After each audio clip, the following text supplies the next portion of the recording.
નમસ્કાર દોસ્તો, શક્તિનું આ પાવન પર્વ નવરાત્રિ ચાલી રહ્યું છે।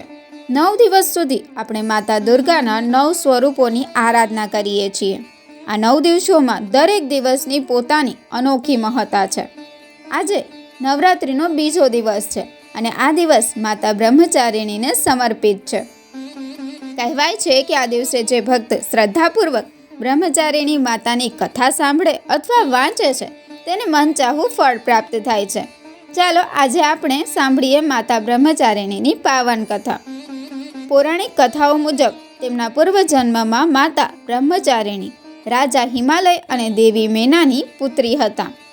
એક દિવસ દેવર્ષિ નારદજીના ઉપદેશથી માતાએ મનમાં નક્કી કર્યું કે તેઓ પોતાની સાધના અને તપસ્યાથી ભગવાન શિવને પતિ રૂપે પ્રાપ્ત કરશે। માતાએ ઘોર તપસ્યા શરૂ કરી। હજારો વર્ષો સુધી માત્ર ફળ ફૂલ ખાઈને તેઓએ પોતાની સાધના ચાલુ રાખી।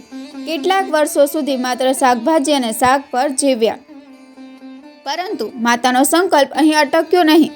તેમણે સૂકા બેલવાપત્ર ખાઈને પણ તપ ચાલુ રાખ્યું।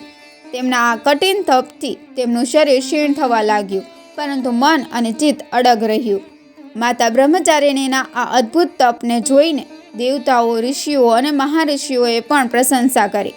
તેમણે કહ્યું, હે માતા, આવું તપ તો માત્ર આપના જેવા દિવ્ય આત્માથી જ થઈ શક્ય છે। નિશ્ચિત છે કે તમારી મનોકામના પૂર્ણ થશે। આ રીતે કઠોર સાધના અને અડગ વિશ્વાસથી માતાએ બ્રહ્મચારિણી નામ મેળવ્યું। આ કથાથી આપણને મોટો સંદેશ મળે છે। જીવનમાં કેટલીય મુશ્કેલીઓ આવે, કેટલીય કઠિન પરિસ્થિતિઓનો સામનો કરવો પડે, પરંતુ મન ક્યારેય ડગમગવું ન જોઈએ। અડગ વિશ્વાસ અને ધીરજથી જ મનુષ્યને સફળતા મળે છે। માતા બ્રહ્મચારિણીની કૃપાથી ભક્તોને આત્મવિશ્વાસ, શાંતિ અને સફળતા પ્રાપ્ત થાય છે। આજે નવરાત્રિના બીજા દિવસે આપણે સૌ માતા બ્રહ્મચારિણીની આરાધના કરીએ અને પ્રાર્થના કરીએ કે તેમના આશીર્વાદથી આપણા જીવનમાં ધૈર્ય, ભક્તિ અને સફળતા મળે। મિત્રો, જો તમને આ કથા ગમી હોય તો વિડીયોને લાઈક કરો, શેર કરો અને અમારા ચેનલને સબસ્ક્રાઈબ કરવાનું ભૂલશો નહીં। જય માતા દી, ધન્યવાદ।